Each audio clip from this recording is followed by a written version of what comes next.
शनैश्चरस्तोत्रम् दशरथकृतम् ध्यात्वा सरस्वतीं देवीं गणनाथं विनायकम्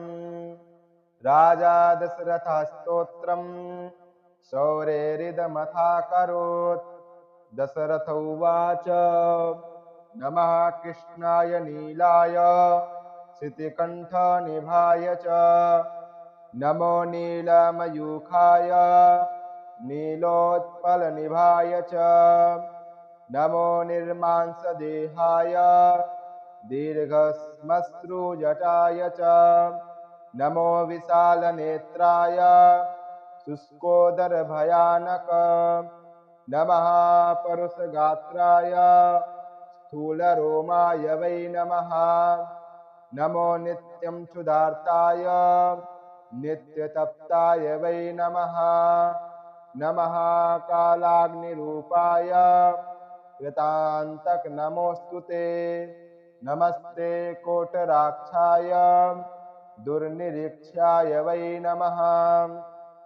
नमो घोराय रौद्राय भीषणाय करालिने नमस्ते सर्वभक्षाय वलीमुख नमोऽस्तु ते सूर्यपुत्र नमस्तेस्तु भास्करे भयदायके अधोदृष्टे नमस्तुभ्यं वपुश्यामा नमोऽस्तु ते नमो मन्दगते तुभ्यं निस्त्रिंसाय नमो नमः तपसा दग्धदेहाय